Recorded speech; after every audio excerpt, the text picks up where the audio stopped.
The Hellcat Magnum is now finally back on the lift, and there is a ton of stuff that I need to do to her today to finally get her running and driving. I can't believe that this is episode 100 of the Hellcat Magnum build. I would have never thought when I first started this project that it would have taken this long to make a car all-wheel drive, but let's get to work and finally get some things fixed that I didn't think I needed to get fixed. The lift arm set up, and I have these little microfiber towels so it doesn't scratch anything.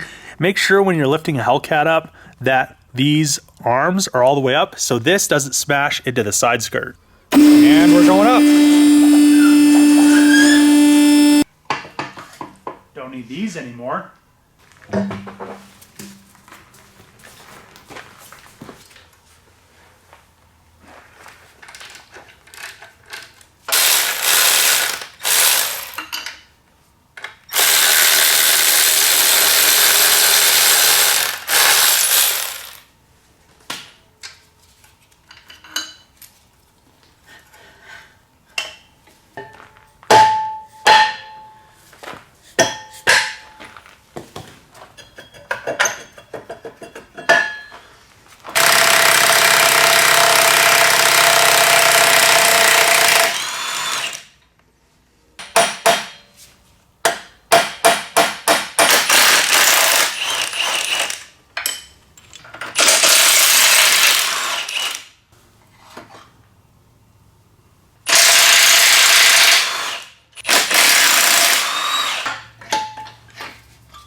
Clean looking fluid. This thing came out of that 18 Charger Hellcat. It's a 262, but looks really clean. So I think this had like 30-ish thousand miles on it. Really hard to tell when a car is completely burned, but the Carfax, that's the last reported mileage.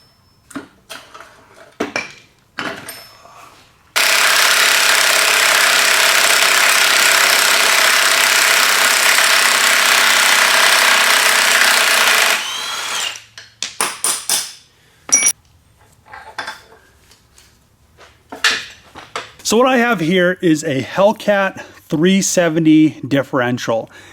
These are pretty difficult to find, and I don't think a lot of people that have Hellcats really like them. The 370s and 390s are a little bit too short of a gearing for a Hellcat being rear wheel drive, because it just bakes the tires on like command with a 309.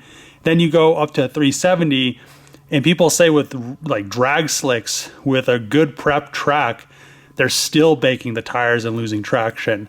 And then a 390 is even crazier. So this thing should be perfectly fine because the 370 is exactly what the Trackhawk and the Durango Hellcats have.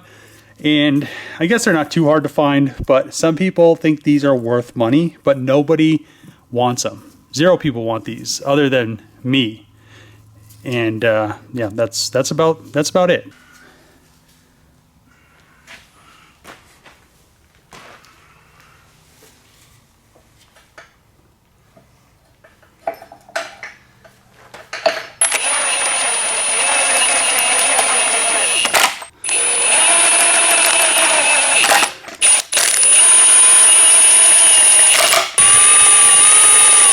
A camber arm. These, man, they're all so clean. I love the quality of this stuff, and they adjust really easy. How you adjust these is there's these little tabs right here, and they have different camber settings, toe settings, whatever it may be for alignment. You just pull this nut off right here, you pop that out, you put the new one on, and you slide it to the new position. What you do is put the different alignment key, I guess you could call it, and then it adjusts your toe or your camber, whatever, in and out. Really good idea, really good design. And then your camber set at the alignment shop. And it's not gonna move, it's not gonna back out. A lot of arms that you have an adjuster where it spins, sometimes it will loosen up and your suspension settings will change. This is a lot nicer because you don't ever have to worry about the suspension settings changing, because this is a hard piece of laser cut steel. It's never gonna do anything. It's never gonna move. When it's set, it's set. So as many launches as you wanna do, to your heart's content, your suspension's always gonna stay at the same settings, which is awesome.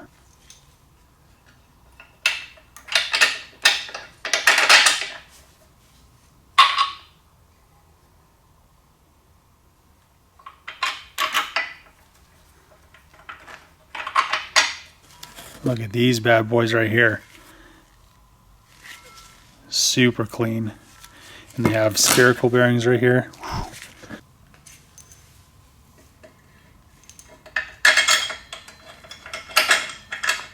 Billet toe arms. You have these eccentric bolt lockouts, which I love. I put these on all my cars that have adjustable suspension. And this allows it to be less sloppy. So if you launch it a bunch, it's gonna hold your alignment a lot better, because that eccentric bolt, which is right here, you get rid of that.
Last thing to install on the subframe will be the lower control arms, and there is a trick to get these things to go in. So for some reason or another, Dodge engineers thought it would be smart to put a steel sleeve into an aluminum knuckle.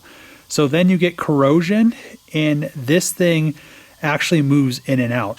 So getting the lower control arm off of a Hellcat Charger, whatever it may be, is very difficult, because this sleeve comes out and it's supposed to just free float in there, which it doesn't.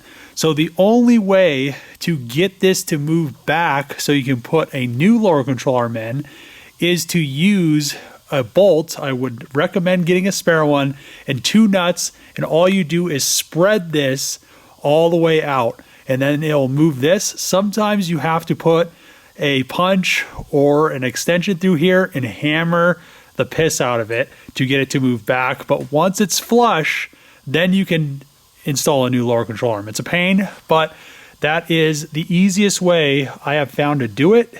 and be able to do it inside the car without having to pull everything apart. Okay, so you can see that I have the original bolt that goes through the lower control arm, and I have 2 nuts from that same bolt.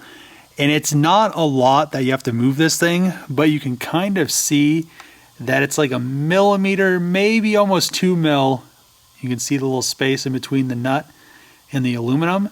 And that's how far you have to move the sleeve in. The bushing is pressed all the way in, which is great because this now will slide in perfectly, just like that. If it doesn't do that, it's a pain. Just use the bolt and 2 nuts, or get a spare bolt and 2 nuts so you don't mess up the ones for the lower control arm, because it may end up messing it up depending on how corroded that bushing is in the aluminum knuckle. But if you don't do it, you're gonna end up messing up your billet lower control arms, or if you have stock lower control arms, you could end up bending them because you're gonna have to hammer them almost to death to get them to go in.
Man, the subframe looks so much more trick than the factory one. Look at this thing.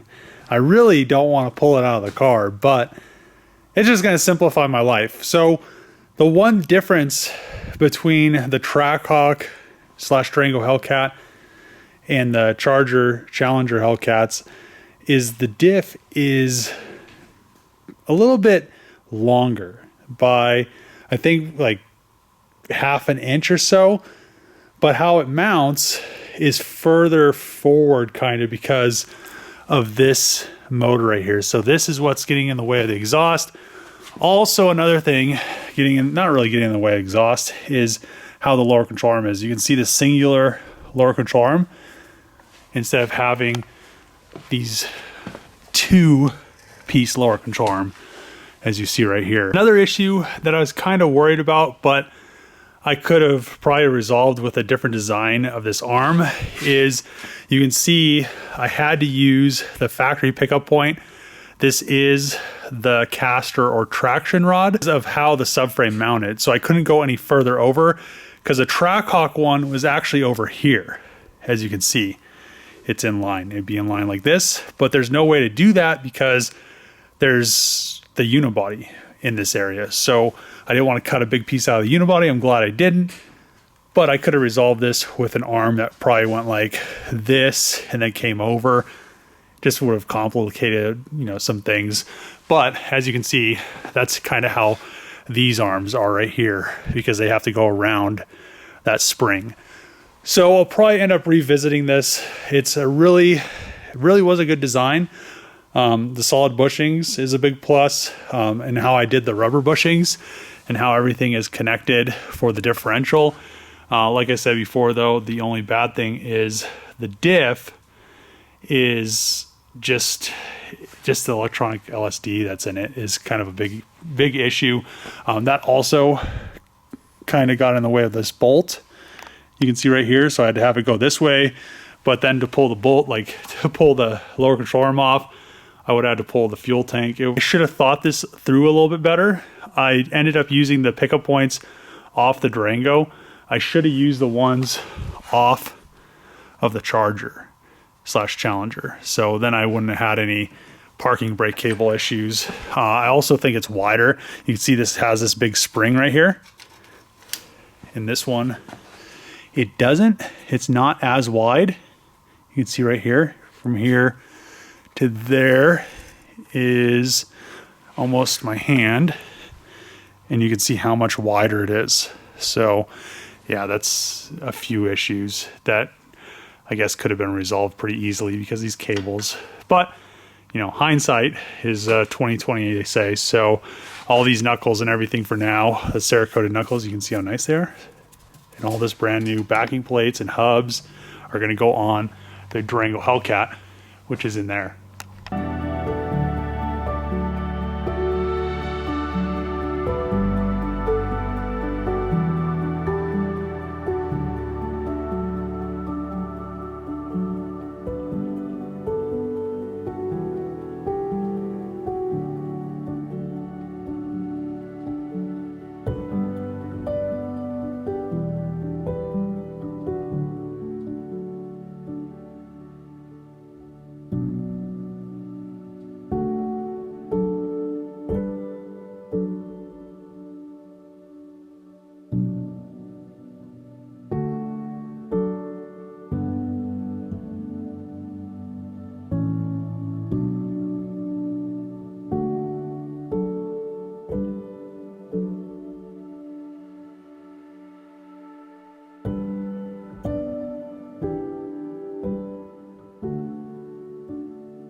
What I have here finally is the front drive shaft, and I thought this was going to be the finished front drive shaft, but it's a test drive shaft because the guy wants to start making them for Trackhawks. But he said he can make them like this for like whatever the horsepower is.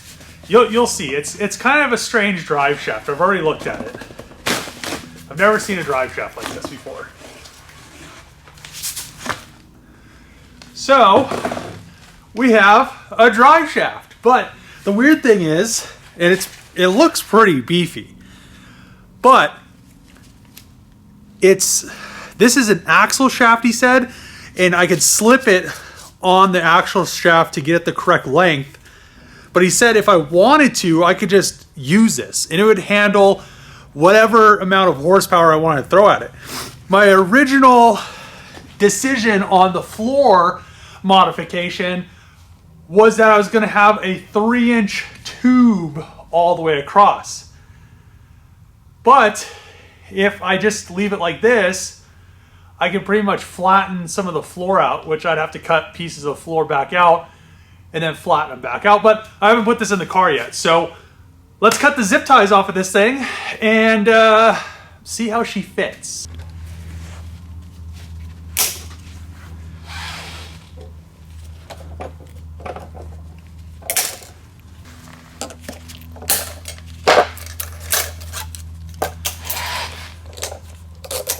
The front drive shaft is temporarily bolted in with 2 bolts on each U-joint or flange, and everything looks like it's going to clear really nicely. So the one thing when I first was designing everything and kind of thinking everything through, I was planning on running a 3-inch drive shaft through this whole area, which this right here isn't a 3-inch drive shaft. So I ended up moving some stuff in the floor around quite a bit. So I had enough room, as you can see right here, for a 3-inch drive shaft to clear. But since I'm not using a 3-inch drive shaft, you can see there's a ton of room. So what I may end up doing eventually, not right now, I'll probably do it when I put the 426 in the car, because I'm not sure if I'm going to pull this transmission. Yeah, I think I'll pull this tranny and this engine out and put it back in the Durango Hellcat when I put the 426 in the car, and I'll just get another built transmission and transfer case, which I'll hopefully I won't need it at that point in time. Hopefully I don't blow any of this stuff up, but it will just make sense at that point. Then I could refinesse the floor, which will give me a lot more room back in the foot. You know, I wasn't really liking how this was going, but it'll help out a bunch, because then I'll gain, you know, I can make this probably, you know, at least 1 to 2 finger lengths away from the drive shaft, and it'll work perfectly fine. And this is 4130 chromoly, I believe, and I don't think we'll ever have an issue with snapping one of these. And I'm really happy with how it came out. I wasn't, when he first told me how he did it, I wasn't really excited about it. But now after seeing it, it's a little bit heavier than the factory drive shaft. So it weighs 20 pounds instead of 12 pounds, which he said he could lighten this up. I'm also going to tell him that he needs to do something maybe a little bit different so you can get a wrench around these. It's really difficult to actually tighten these bolts, which it shouldn't be, because these are directly from Sonax. And I think after all those are fixed, I'm not sure if I'm going to have him shotgun drill this. He said he can drill through this whole shaft, which I'm going to ask him if it's going to make it any weaker. If it's going to make it weaker, I'll leave it. Just sacrifice the extra 8 pounds, which isn't anything.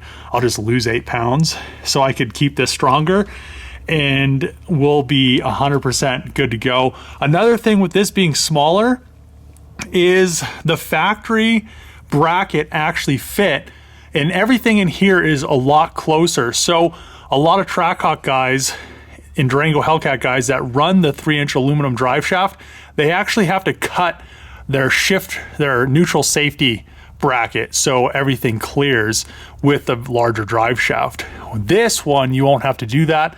Plus, I think that this will actually clear the lines for the brake, or not for the brake, but for the transmission lines that go to the transmission cooler. That's another thing. I think the Trackhawk guys have to actually push that closer, or actually move that, because they route a weird way. They come out and then they loop back here and then go forward, which that'll be a lot nicer. On my lines, I'm just going to do custom steel braided lines, because it just didn't make sense. I tried to get the factory ones to work, but the factory ones come here and then they go like through here, which, as you can see, I have plenty of room, but at the same time I don't. So I don't have enough room for those lines. So what I'm going to do is I'm just going to do some lines coming off here, and then they'll come up, and I'll tie them up somehow and have them go forward, and I think that'll be really clean. The exhaust has plenty of room. I'm not sacrificing anything with this drive shaft, which is really nice. I'm really happy about it. I'm happy how it came out. I'm happy that I finally have it here, but I have to send it back to the guy, which is unfortunate.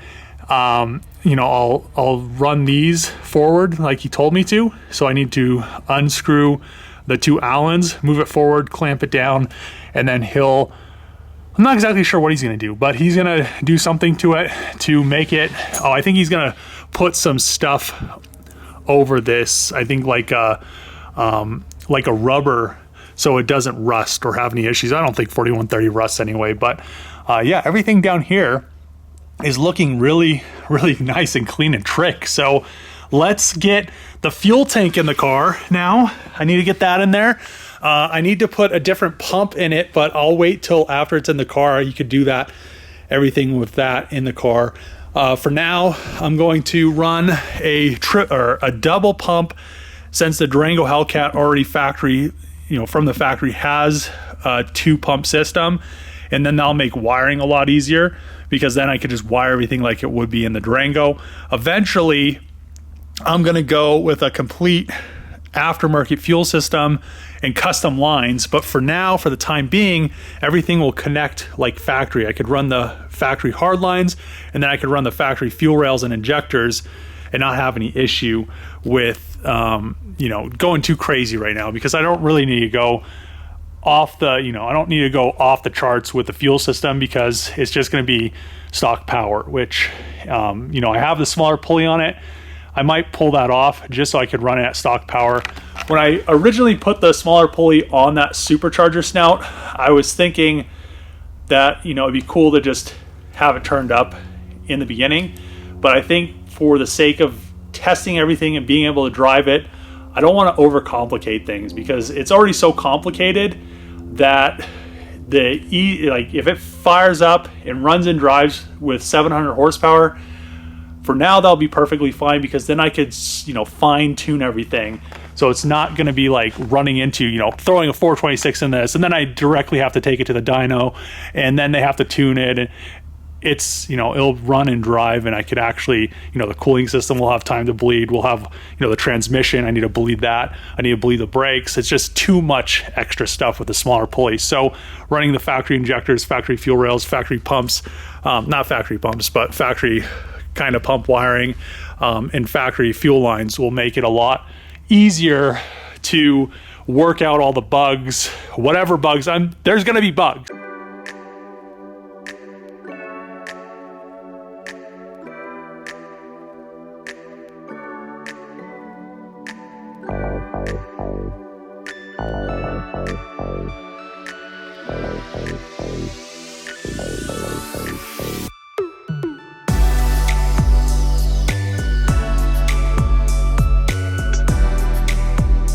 I think I got to a pretty good stopping point on the Hellcat Magnum. I now have the MagnaFlow exhaust back on the car, all the way bolted to the X pipe. We have the AAD Performance adjustable arms.